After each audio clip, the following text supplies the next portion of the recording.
Mais les gens sont dégoûtés de ça.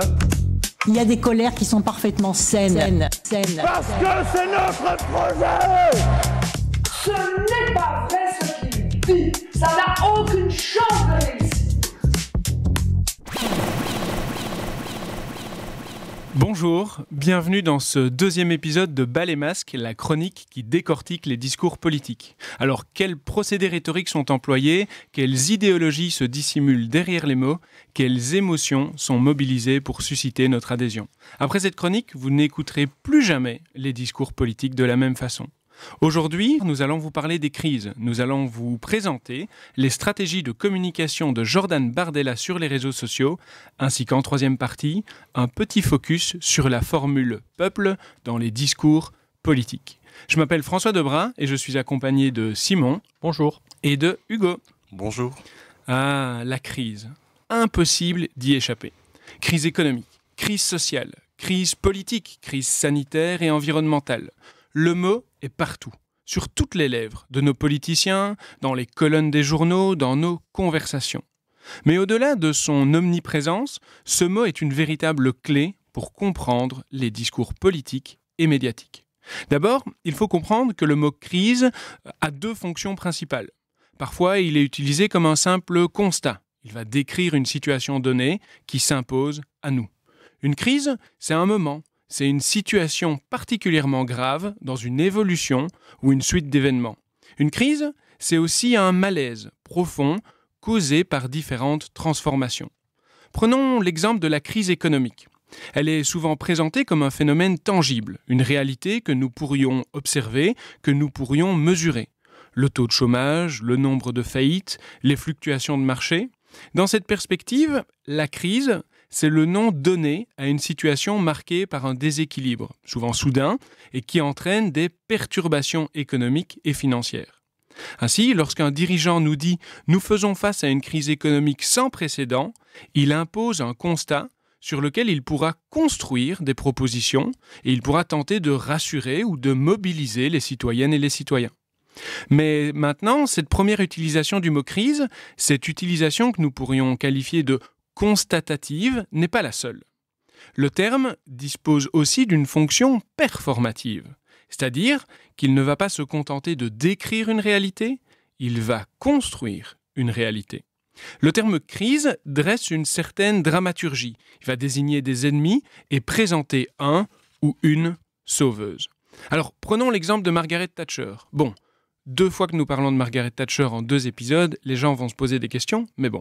Margaret Thatcher et son discours sur la crise nationale face aux grèves et aux mouvements syndicaux dans les années 1980. En qualifiant les syndicats, entre guillemets, d'ennemis intérieurs, Margaret Thatcher construit une vision manichéenne de la situation. D'un côté, nous avons les forces du désordre, de l'immobilisme économique, et de l'autre, un gouvernement réformateur qui propose un plan de relance. Le mot « crise », il va agir comme un puissant levier narratif. Le mot « crise », il permet de tracer une frontière nette entre les méchants et les bons, entre les menaces et la solution. Le mot « crise », il polarise l'opinion publique. Il va justifier des réformes drastiques tout en renforçant la légitimité de son orateur. Autrement dit, celui qui nomme la crise va détenir le pouvoir de la définir. Celui qui nomme la crise va avoir le pouvoir d'imposer son histoire, d'imposer son récit, et il va s'accorder à lui-même, rien que ça, le titre de héros providentiel. Lorsqu'une personnalité politique qualifie une situation de crise, il façonne donc nos perceptions. Il va hiérarchiser les priorités politiques et économiques. Il va imposer son cadre de réflexion. Quand cette crise a-t-elle commencé ? Qui sont les responsables à blâmer ? Et surtout, comment finira-t-elle ? Ah, la crise. Écoutons Laurent Saint-Martin, ministre chargé du budget et des comptes publics en France, au micro de France Inter, le 27 novembre 2024. Ce que nous disons depuis le début, c'est que si notre pays ne redresse pas ses comptes, nous sommes l'un des tout derniers pays d'Europe à ne pas prendre une trajectoire de redressement de nos comptes publics pour les prochaines années. Il nous faut le faire, c'est extrêmement important pour notre propre souveraineté. Si nous ne faisons pas ça, dit autrement, si le gouvernement venait à être censuré sans budget pour l'année prochaine, alors cette mission ne serait pas remplie. Et effectivement, le Premier ministre a raison de dire que s'il y avait tempête, ce ne serait pas tant une tempête pour les membres de ce gouvernement. C'est pas ça le sujet. C'est une tempête pour le pays. Au-delà d'une crise politique que chacun comprendrait très bien, il y aurait une crise économique et financière. C'est-à-dire tout simplement, le financement de notre endettement prendrait des taux d'intérêt en hausse, et ça a un coût direct pour le quotidien de nos concitoyens. Alors que nous raconte Laurent Saint-Martin ? Que c'est la politique du gouvernement ou le chaos ? Que celles et ceux qui ne le soutiennent pas seraient responsables d'une crise politique, économique et financière. Rien que ça. Laurent Saint-Martin mobilise un faux dilemme. Le gouvernement ou la crise ? Nous, c'est-à-dire le camp de la raison, ou le chaos ? Alors les crises économiques sont souvent décrites comme une fatalité, une sorte de phénomène naturel qui surviendrait périodiquement, comme une tempête ou un orage qu'on ne peut qu'attendre. Pourtant, ce récit masque une réalité bien plus profonde. Les crises économiques sont aussi le choix de politiques publiques, de logiques systémiques et de comportements humains. Mais en insistant sur le caractère inéluctable, on va justifier des politiques d'austérité ou des réformes impopulaires, présentées comme le seul remède possible. Et ce récit-là, il va s'appuyer sur des experts, des économistes, des statisticiens, des analystes qui vont légitimer cette lecture du monde. Ces discours économiques dominants, souvent portés par des voix néolibérales, relèguent des alternatives et les opposants, syndicaux par exemple, au second plan. Ils vont réduire et encadrer la diversité des réponses possibles. Mais le concept de crise ne se limite pas à l'économie. Il envahit d'autres champs. En période de crise sanitaire, comme celle traversée lors de la pandémie de Covid-19, le mot crise va prendre une dimension particulièrement frappante. Il a induit un rapport inédit à l'autorité et aux institutions. Le président français, Emmanuel Macron, a d'ailleurs renfoncé le clou en mobilisant un autre terme. Je le cite, « Nous sommes en guerre ».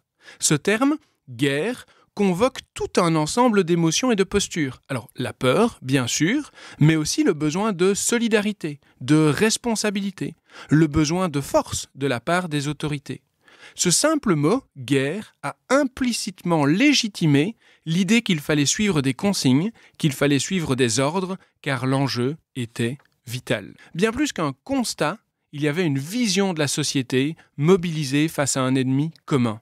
Une logique de survie collective qui redéfinit les rapports entre les citoyens et le pouvoir politique.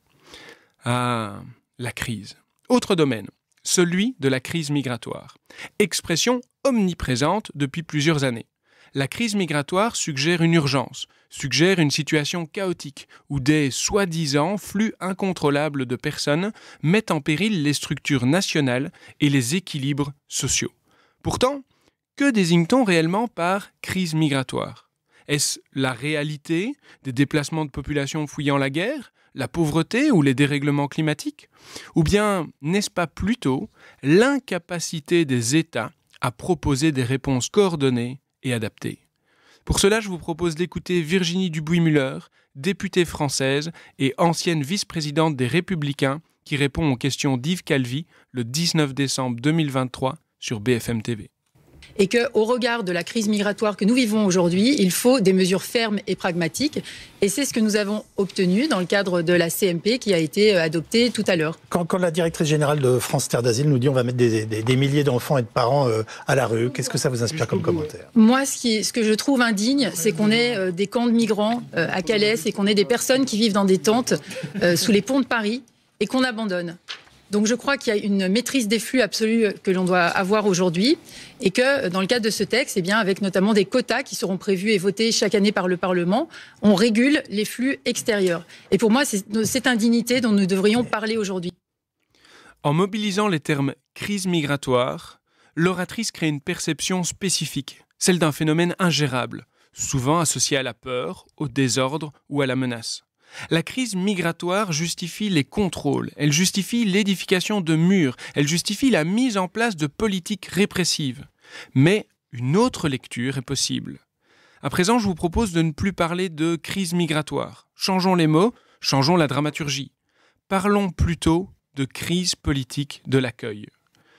Ce changement de perspective déplace le regard. Il ne s'agit plus de considérer les personnes migrantes comme un problème, voire dans certains discours comme un danger, mais de questionner les choix politiques qui entraînent cette situation.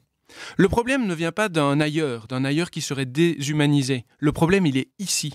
Autrement dit, la crise politique de l'accueil traduit que nous ne pouvons pas, en l'état des choses, ou que nous ne voulons pas aider certaines personnes. Le problème, il n'est pas là-bas. Le problème, il est ici. Parler de crise politique de l'accueil impose de remettre en question nos choix politiques, impose de penser autrement nos responsabilités collectives. Et très important, derrière chaque usage du mot crise, il y a des rapports de pouvoir. Dans le cas de la crise économique, ce sont les experts, ce sont les institutions financières qui imposent leur lecture. Et dans celui de la crise migratoire, ce sont les États. Ces discours ne sont jamais neutres, et on ne le dira jamais assez. Ils façonnent nos perceptions. Ils définissent ce qui est vrai ou faux, ce qui est acceptable ou non acceptable. Michel Foucault appelait cela un régime de vérité, c'est-à-dire une façon de gouverner par le discours, une façon de légitimer des choix en les présentant comme évidents, en les présentant comme incontestables. Ah, la crise. La notion de crise implique souvent une rupture, un moment de bascule dans le temps, une situation exceptionnelle qui nécessite une réponse exceptionnelle. Cependant, lorsque cette rupture est récurrente, lorsqu'elle se reproduit dans une certaine régularité, il convient de se poser une question. Sommes-nous réellement en présence d'une crise, ou bien ces événements font-ils partie intégrante d'un système globalement défaillant ? Prenons un dernier exemple. Un pays que nous connaissons bien, le nôtre, la Belgique. La Belgique a connu de nombreuses périodes de crise politique ou de blocage institutionnel. La formation d'un gouvernement fédéral, on le sait très bien, peut prendre plusieurs mois, voire des années. Préformateur, formateur, démineur, retour à l'informateur, au clarificateur, etc., etc. Si ces situations sont systématiques, c'est-à-dire qu'elles se reproduisent après chaque élection, s'agit-il réellement à chaque fois d'une crise ? Ou n'est-ce pas, en fait, le fonctionnement logique du système politique belge ? En qualifiant chaque période post-électorale de paralysie politique comme une crise, ne risquons-nous pas de passer à côté d'une question bien plus profonde ? Pourquoi ces lenteurs sont-elles structurelles ? Et finalement, les acceptons-nous ou ne souhaiterions-nous pas plutôt réformer ces institutions ? Plutôt que de parler de crise, je vous propose donc de dresser un tableau. À gauche, on va mettre les contre et à droite, les pour. Ah, la crise. Alors la prochaine fois que vous entendrez le mot crise, posez-vous cette question. Parle-t-on vraiment d'une crise ou bien mettons-nous en avant un récit spécifique ? Mettons-nous en avant des ennemis et des dangers et à côté d'eux, des héros. Et surtout, à qui profite ce récit ? À qui profite cette crise ? À qui profite cette histoire ? Derrière chaque crise, il y a des enjeux bien plus vastes qui touchent à nos sociétés et aux choix collectifs que nous prenons. Et je rappelle, quand ce n'est pas autorisé, ce n'est pas permis. J'ai fixé un cap clair. You are fake news. Wir haben so vieles geschafft, wir schaffen das. Vous écoutez Bas les masques, la chronique qui décortique les discours politiques. Alors à présent, Simon, Hugo, vous avez eu beaucoup de courage puisque vous allez nous présenter le résultat de vos recherches, des heures et des heures à scroller sur le compte Instagram et TikTok de Jordan Bardella. En effet, si je vous dis Jordan Bardella, vous imaginez probablement l'un des visages les plus marquants de la politique française d'aujourd'hui. À 29 ans seulement, oui, vous avez bien entendu 29 ans, ce jeune homme est député européen et depuis plus de 3 ans à la tête du Rassemblement national. Mais ce qui le distingue encore plus, ce n'est pas seulement ses interventions sur les plateaux télé ou ses meetings politiques, c'est sa présence sur les réseaux sociaux et en particulier sur Instagram et TikTok. Alors là, préparez-vous à découvrir un autre visage de Jordan Bardella, un visage 2.0. Parce qu'au-delà de ses discours, de ses prises de position, Jordan Bardella est un véritable pro des selfies, des stories et des photos soigneusement choisies. Meeting politique, selfie avec mamie au marché, pose sérieux façon de mannequin. Il maîtrise tout ça avec une précision quasi chirurgicale. Pas juste de la politique, non. Il fait de la communication, de l'image. Jordan Bardella incarne une nouvelle génération de politiciens, ceux qui ont compris que pour captiver, il faut savoir raconter une histoire, et idéalement avec un bon filtre. Et ce n'est pas tout. Si vous regardez de plus près, vous allez vite comprendre que ces posts ne sont pas juste là pour faire joli. Chaque photo, chaque vidéo a une intention derrière, une stratégie. Que ce soit ses déplacements à l'étranger ou ses moments de proximité avec les électeurs, son compte Instagram devient une véritable tribune politique où il se montre tour à tour proche des Françaises et des Français, mais aussi un leader charismatique. Plongeons ensemble dans l'univers numérique de Jordan Bardella et décortiquons comment il transforme Instagram et TikTok en de véritables outils de campagne. Alors, prêt à scroller ensemble ? Alors, commençons par une vue d'ensemble du compte Instagram de Jordan Bardella. Qui sont ses abonnés ? En parcourant sa liste, nous découvrons un éventail assez large, des figures politiques comme Emmanuel Macron, Gabriel Attal, Nicolas Sarkozy ou encore Éric Ciotti. Mais en revanche, nous remarquons l'absence de personnalités de gauche comme Jean-Luc Mélenchon ou d'autres figures similaires. Jordan Bardella suit également quelques personnalités people, telles que Charles Leclerc, le pilote de Formule 1, Kylian Mbappé ou encore le club de foot du Paris Saint-Germain. Mais ce qui retient vraiment l'attention, c'est la présence de comptes associés au Vlaams Belang et aux jeunes du Vlaams Belang, le parti d'extrême droite flamand. Une curiosité qui peut en dire long.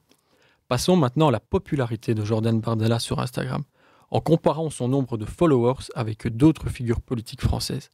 En tête du classement, nous trouvons Emmanuel Macron, largement suivi avec 3,8 millions d'abonnés. En seconde position, surprise, Jordan Bardella qui cumule déjà près de 814 000 followers.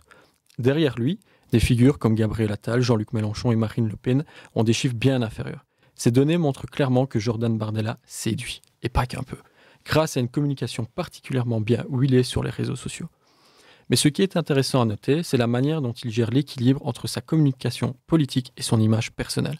À travers ses posts, Jordan Bardella parvient à se montrer à la fois engagé et accessible, tout en développant un côté leader qui parle aux jeunes générations.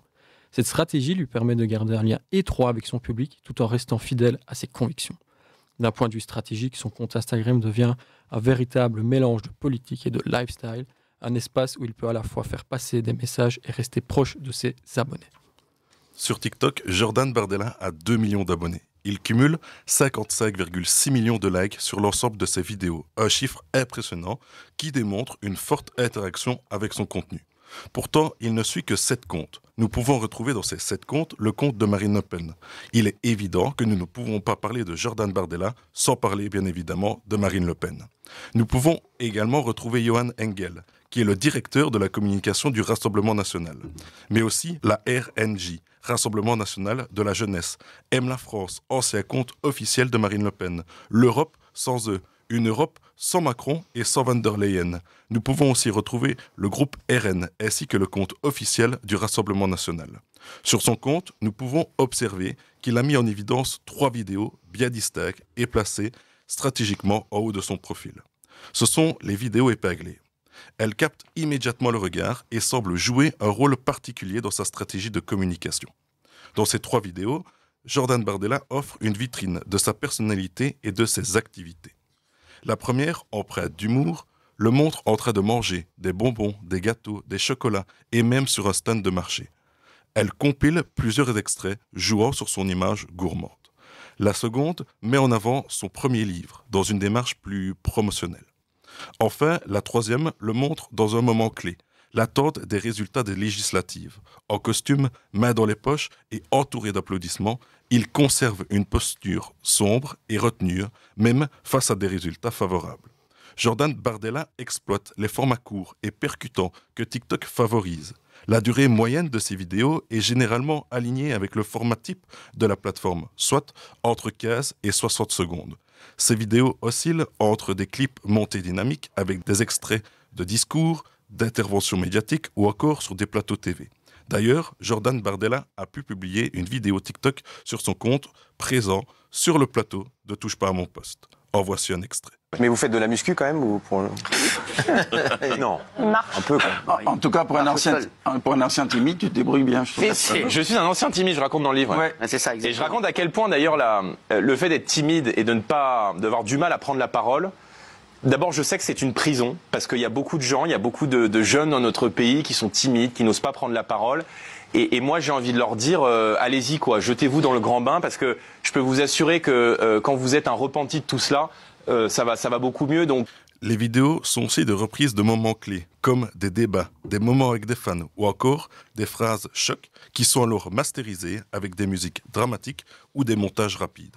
Dans des capsules face caméra où ils s'adressent directement aux utilisateurs, souvent en mode selfie, pour un effet plus authentique et engageant. Jordan Bardella joue en fait sur plusieurs registres. Il mobilise un ton sérieux et analytique pour les vidéos où il s'attaque à des sujets d'actualité politique et ou économique. Ce style vise à asseoir sa légitimité et à séduire un public intéressé par le débat d'idées. Il utilise également l'humour et la dérision lorsqu'il participe à des tendances populaires ou réagit à des situations spécifiques. Cela montre une facette plus accessible et plus humaine. En variant ses approches, Jordan Bardella s'adapte aux différentes attentes des audiences de TikTok, tout en restant fidèle à son positionnement politique. Sur Instagram, son contenu vidéo est également central, avec de nombreuses séquences où nous le voyons au contact des citoyens, échangeant, serrant des mains ou encore visitant des territoires. Mais pour les vidéos les plus marquantes, où il délivre un message politique fort, par exemple au Parlement européen ou sur des thèmes comme la fierté nationale, il choisit souvent d'ajouter une musique épique signée Hans Zimmer, célèbre pour ses musiques connues dans le monde entier. Ce choix délibéré amplifie la solennité du moment et renforce la portée émotionnelle de son discours, un véritable clin d'œil à l'image d'un leader en mission. Enfin, la tonalité de son Instagram est nettement plus politique et informative que celle de son TikTok, où il privilégie un contenu plus léger, voire divertissant. Sur Instagram, tout est structuré pour diffuser un discours sérieux et mobilisateur, en parfaite adéquation avec les codes d'une communication politique moderne. Chaque publication semble pensée pour capter l'attention, véhiculer les valeurs et marquer les esprits. Jordan Bardella a su adapter son image et sa stratégie en fonction des plateformes, une véritable machine de communication à l'ère numérique. Sur TikTok, Jordan Bardella utilise un langage simple et direct, souvent dénué de jargon politique pour être compris par un public jeune et moins politisé. Bardella ne se contente pas d'informer, il va raconter une histoire. Son storytelling repose sur plusieurs piliers. Par exemple, nous pouvons entendre son récit personnel où il évoque son parcours, ses origines modestes et son ascension politique pour créer une connexion émotionnelle avec les jeunes qui peuvent se reconnaître dans son expérience. Il peut également faire cela tout en utilisant un ton un peu plus humoristique. À présent, intéressons-nous à une vidéo Instagram publiée mi-novembre dans laquelle Jordan Bardella intervient après son passage sur le plateau de BFM TV où il a été interviewé par la rédaction pour parler de son livre. Cette vidéo nous offre une occasion idéale d'analyser le discours qu'il tient en mettant en lumière les figures du style qu'il utilise pour structurer et renforcer son message. Ma conclusion, la conclusion de ce livre, je l'appelle « Croyez-moi ». Parce qu'aujourd'hui, il n'y a plus aucun responsable politique, tout parti confondu, qui ose regarder les Français dans les yeux et leur dire « croyez-moi ». Et je pense que ce que vivent les Français, ce n'est pas une fatalité, c'est la conséquence de choix politiques. Les difficultés à vivre de son salaire, ce n'est pas une fatalité, c'est la conséquence de choix politiques. L'insécurité partout dans le pays, qui fait craindre pour la sécurité de ses enfants, de ses petits-enfants, de ses parents, ce n'est pas une fatalité, c'est la conséquence de choix politiques. La phrase « ce n'est pas une fatalité, c'est la conséquence de choix politiques » utilise plusieurs techniques rhétoriques efficaces. D'abord, l'anaphore, ou répétition de l'opposition entre fatalité et choix politique, renforce l'idée que la situation actuelle n'est pas inévitable, mais le résultat de décisions humaines et donc modifiables. Cette opposition crée aussi une dichotomie symbolique, le mot « fatalité » suggère l'impuissance, tandis que « choix politique » renvoie à la responsabilité et à l'action. Cette phrase active également un mythe politique classique du peuple trahi par les élites, renforçant l'idée que les dirigeants sont responsables des malheurs actuels. En mettant en avant la possibilité de changement, il fait appel au pathos, l'art de toucher les émotions pour convaincre, en éveillant à la fois un sentiment de responsabilité et d'espoir chez l'auditeur. Avec un ton empreint de compassion et d'empathie, il incite à croire qu'un avenir différent est possible grâce à des choix politiques renouvelés. Et vous savez, il y a une phrase du général de Gaulle qui m'a beaucoup marqué. Il dit l'alternative, pour ne pas dire l'alternance, c'est souvent la faillite ou le miracle. De Gaulle n'a pas attendu le miracle pour l'orchestrer. Dans ce deuxième extrait que vous venez d'entendre, en évoquant Charles de Gaulle, Jordan Bardella fait appel au mythe gaullien, du leader fort et résolu, celui qui, face à la crise, prend des décisions audacieuses et déterminées. En citant la phrase de Gaulle, l'alternative, c'est la faillite ou le miracle, mais aussi la substitution par alternance, il opère un jeu subtil de synonymie qui met l'accent sur le choix décisif entre deux directions opposées. Cela crée un contraste efficace entre la faillite et le miracle, une antithèse qui amplifie l'idée d'un choix radical entre le succès et l'échec. Dès lors, il rejette l'idée d'attendre une solution miraculeuse et se positionne comme un défenseur de l'action politique, soulignant qu'un seul choix clair et résolu peut éviter l'échec. Jordan Bardella se place ainsi dans la continuité de De Gaulle en appelant à une action politique ferme et immédiate pour redresser la France, plutôt que de se laisser paralyser par l'inaction ou l'espoir d'un miracle. Les figures de style utilisées par Jordan Bardella dans cet extrait sont au cœur de sa stratégie de communication, car elles renforcent non seulement la puissance de son message, mais aussi l'adhésion émotionnelle du public. Ces figures de style, en jouant sur les émotions, les oppositions fortes et les références symboliques, permettent à Jordan Bardella de séduire un large public en l'incitant à croire en un avenir meilleur, tout en le responsabilisant face aux choix politiques qui se présentent. En réalité, TikTok est devenu un outil de communication essentiel pour les personnalités politiques. Jordan Bardella est loin d'être le seul à exploiter cette application pour communiquer et interagir avec son audience. Bardella a bien compris l'importance stratégique de TikTok en s'investissant activement sur cette plateforme. Il exploite sa capacité à capter l'attention d'une audience jeune, souvent peu réceptive aux canaux de communication traditionnels. Et cette stratégie va insister sur l'authenticité et la personnalisation. Elle vise à séduire l'électorat de demain sans spécialement aborder directement les questions politiques. La stratégie de personnalisation de Jordan Bardella vise à se distancer de l'image parfois négative du Rassemblement national auprès des jeunes. En incarnant cette approche à travers sa propre personne, il permet de mettre en œuvre une dédiabolisation du RN, rendant le parti plus accessible et acceptable pour un public plus large, notamment les jeunes électeurs. Mais avec TikTok, Bardella mise aussi et surtout sur sa carrière politique future. Les ados d'aujourd'hui seront les électeurs de demain. En les socialisant dès maintenant à ses contenus, il ancre son image dans leurs esprits. Tout ce que j'espère, c'est que vous m'accordiez le bénéfice du doute. Quelle indignité. Moi j'ai le cœur qui saigne. C'est Bogdan.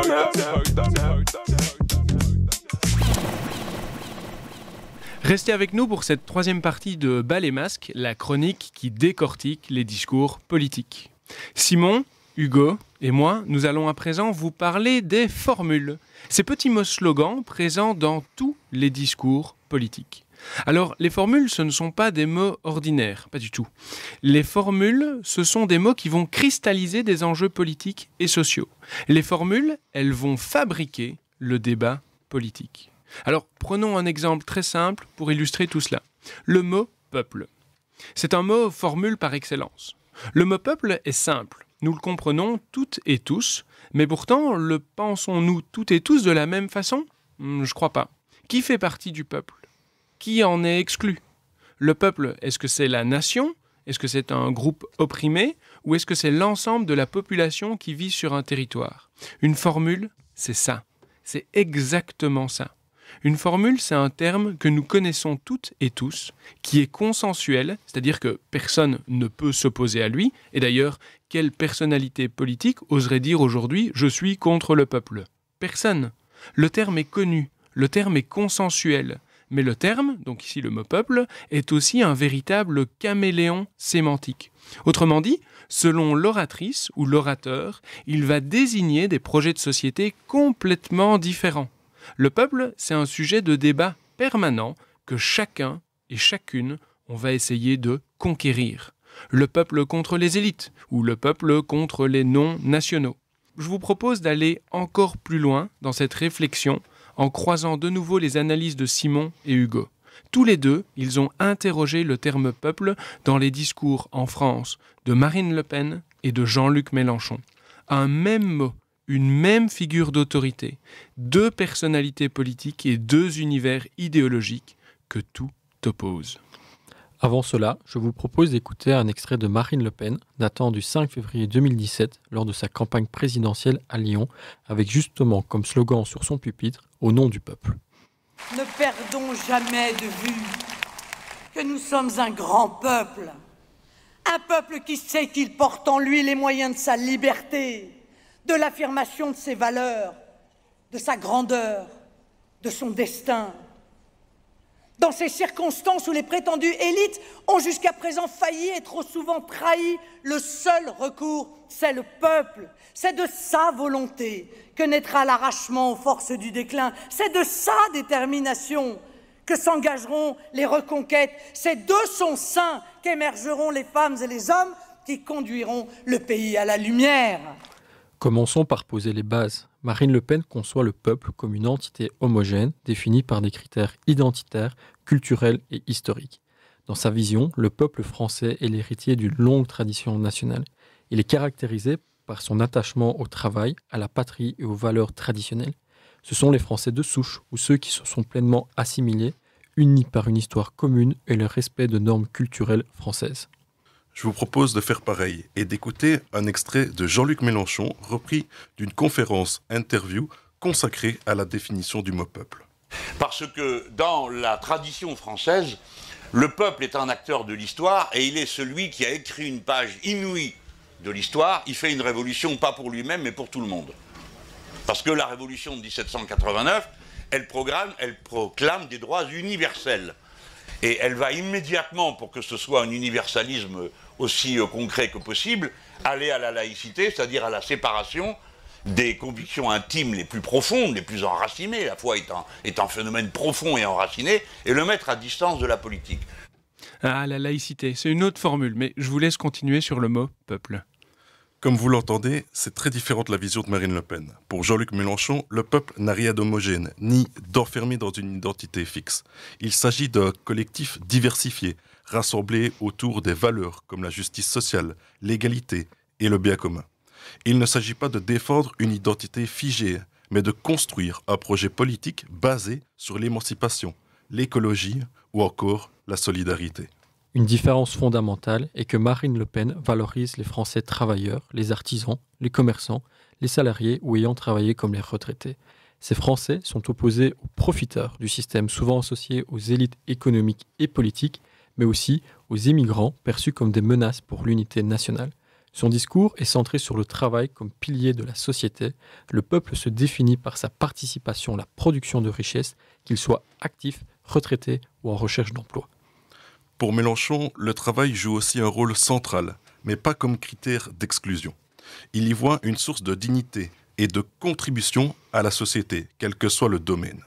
Mélenchon inclut les ouvriers, les intellectuels, les artistes et toute personne participant à la création collective. Il célèbre la diversité des professions comme une richesse pour le peuple. Mais pour Marine Le Pen, le peuple français est aussi défini par une dimension de rejet. Son unité repose en partie sur l'opposition à des ennemis qu'elle identifie, les élites corrompues, les technocrates européens, mais surtout l'immigration, en particulier l'islam, perçu comme un facteur de division. La laïcité est alors instrumentalisée pour s'opposer à l'islam et à l'immigration. Là où Mélenchon adopte une position complètement opposée, pour lui, la diversité culturelle et religieuse n'est pas un problème en soi. Ce qu'il critique, c'est l'incapacité des élites à intégrer cette diversité dans un cadre républicain commun. Mélenchon rejette l'idée d'un peuple défini par l'exclusion. Pour Marine Le Pen, le multiculturalisme est vu comme une menace pour la cohésion nationale. Elle rejette toute forme de diversité perçue comme une forme de dilution de l'identité française. Elle prône une assimilation rigoureuse des étrangers et la primauté des traditions nationales. Toute tentative de compromis culturel ou religieux est perçu comme un affaiblissement de la nation. À ce sujet, elle prône la préférence nationale, c'est-à-dire réserver les emplois et les aides sociales et économiques aux seuls nationaux, que ce soit dans le domaine public ou privé. Mélenchon ne parle pas d'assimilation, mais plutôt de projets collectifs qui dépassent les origines. Son peuple est inclusif, héritier des luttes sociales et des idéaux de la Révolution française. Il se réfère souvent à des figures historiques comme les sans-culottes ou les ouvriers en grève pour souligner que le peuple, c'est avant tout un acteur politique uni dans des combats pour l'égalité et la justice sociale. Néanmoins, Marine Le Pen partage avec Mélenchon une critique des élites. Elle accuse les gouvernements successifs et l'Union européenne d'avoir trahi le peuple en imposant des lois contraires à ses intérêts. Elle voit l'Europe comme une tyrannie technocratique et prône une souveraineté nationale renforcée, rétablissant des frontières et limitation de l'immigration. En effet, Mélenchon critique également les élites, qu'il regroupe sous le terme de caste. Pour lui, les élites ne trahissent pas seulement le peuple, elles confisquent également la démocratie. Il évoque souvent le référendum de 2005 sur la Constitution européenne pour montrer comment la volonté du peuple a été ignorée. Mélenchon propose des outils comme le référendum d'initiative citoyenne et le droit de révocation des élus pour restaurer la souveraineté populaire. C'est ce qu'on appelle le mandat impératif. Au fond, Marine Le Pen voit la souveraineté nationale comme un moyen de protéger l'identité française contre les influences extérieures, qu'elles soient économiques ou culturelles. Son projet est centré sur la restauration de cette identité en renforçant la nation face à ce qu'elle perçoit comme des menaces. Mélenchon, lui, voit la souveraineté populaire comme un moyen d'émancipation collective, permettant au peuple de reprendre le pouvoir sur les décisions politiques et économiques. Il ne s'agit pas de se refermer sur une identité nationale, mais d'élargir la démocratie pour inclure tout le monde dans un projet commun. En résumé, Marine Le Pen défend une vision identitaire du peuple centrée sur l'homogénéité, la tradition et la restauration d'un passé glorieux. Tandis que Mélenchon, lui, propose une vision inclusive, tournée vers l'avenir, où le peuple est uni par des valeurs républicaines et une lutte commune contre les inégalités. Peut-être, parfois avons-nous l'impression que les personnalités politiques disent toutes la même chose. Des discours qui mobilisent les mêmes expressions, les mêmes termes. Citoyenneté, démocratie, vivre ensemble et ce fameux peuple. Et pourtant, comme nous venons d'en discuter avec Simon et Hugo, si les politiciennes et les politiciens recourent aux mêmes mots, leur sens varie en fonction des oratrices et des orateurs. Leur sens varie en fonction des partis, en fonction des idéologies. Marine Le Pen et Jean-Luc Mélenchon mobilisent une même formule, le peuple. C'est l'acteur central, comme on l'a vu de leur discours, celui qu'il faut écouter, celui qu'il faut défendre.